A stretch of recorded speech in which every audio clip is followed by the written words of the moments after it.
રામ રામ ને સીતારામ બધાને। માતાજી હવનું સારું કરે, હવને હાજર નરવા રાખે એવી દિલથી પ્રાર્થના કરું છું। હું ભાવેશ મકવાણા સ્વાગત કરું છું આપનું આપણી આ યુટ્યુબ ચેનલ ભાવેશ મકવાણા ન્યૂઝમાં। તો બધાને જય શ્રી કૃષ્ણ, જય માતાજી, હર હર મહાદેવ।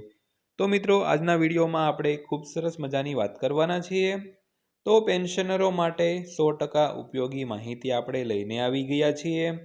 તો પેન્શનરોએ પેન્શન મેળવવા માટે આ 3 નવા નિયમોનું પાલન કરવું જ પડશે, નહીતર તમારા પેન્શનમાં લોચા પડશે। તો મિત્રો, આ વિડીયો તમને બચાવી શકે છે। તો આ વિડીયો તમે જોઈ લેશો એટલે તમારે કોઈ પણ જાતના લોચા નહીં પડે, પેન્શન વ્યવસ્થિત આવશે।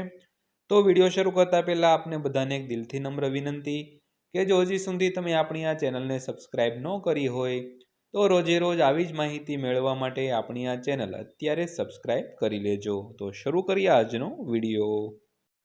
તો ડીએ વધારો 2025। આ વર્ષની શરૂઆતમાં કેન્દ્ર સરકારે નવા પગાર પંચની રચનાને મંજૂરી આપીને સરકારી કર્મચારીઓને મોટી ભેટ આપી હતી।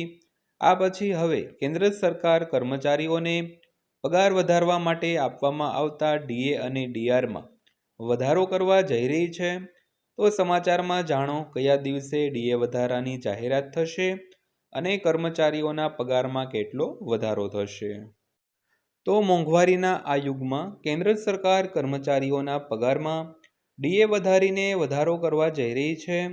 તો સરકાર કર્મચારીઓના પગાર અને પેન્શનમાં વધારો કરવા માટે 7મા પગાર પંચમાં આપવામાં આવતા મોંઘવારી ભથ્થા અને મોંઘવારી રાહતમાં વધારો કરવા જઈ રહી છે।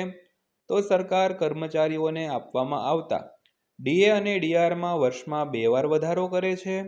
તો સરકારે આ વર્ષે કર્મચારીઓને આપવામાં આવતા ડીએ અને ડીઆરમાં કોઈ વધારો જાહેર કર્યો નથી। તો કેન્દ્રીય મંત્રીમંડળની બેઠકમાં અંતિમ નિર્ણય લેવાશે। તો કેન્દ્ર સરકાર કર્મચારીઓને આપવામાં આવતા ડીએ અને ડીઆરમાં વધારા માટે તેની કેબિનેટ બેઠકમાં અંતિમ મહોર લગાવી શકે છે। તો કેન્દ્ર સરકારે આ વર્ષે 2025માં કર્મચારીઓના પગાર વધારા માટે ડીએ અને ડીઆરમાં વધારાની જાહેરાત હજુ સુધી કરી નથી। તો સરકાર દર વર્ષે જાન્યુઆરી મહિનામાં ડીએ અને ડીઆરમાં વધારો જાહેર કરે છે।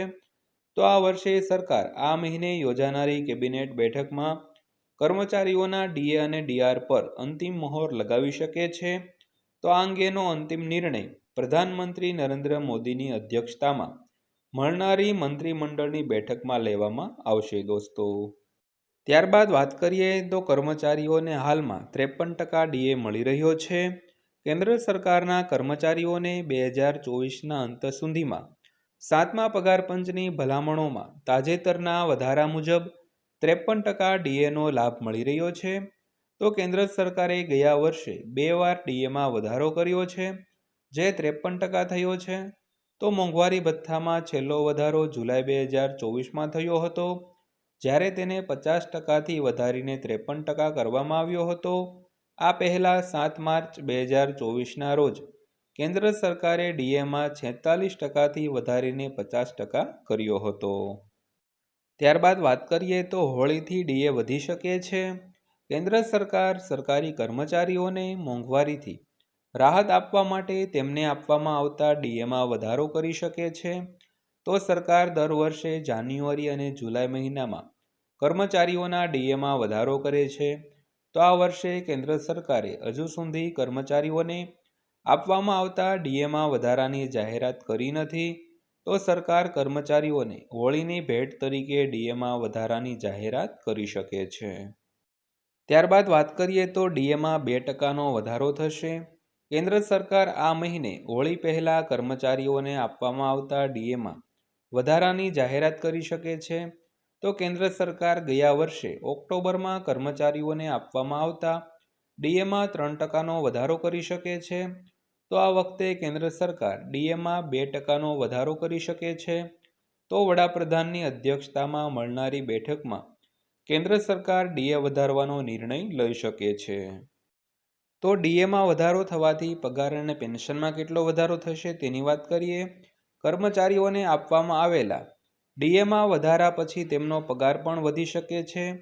તો ડીએમાં 2%ના વધારા સાથે જ કર્મચારીઓનો મૂળ પગાર 18,000 રૂપિયા પ્રતિ માસ છે, તેમના પગારમાં 1 જાન્યુઆરી 2025થી દર મહિને 360 રૂપિયાનો વધારો થશે।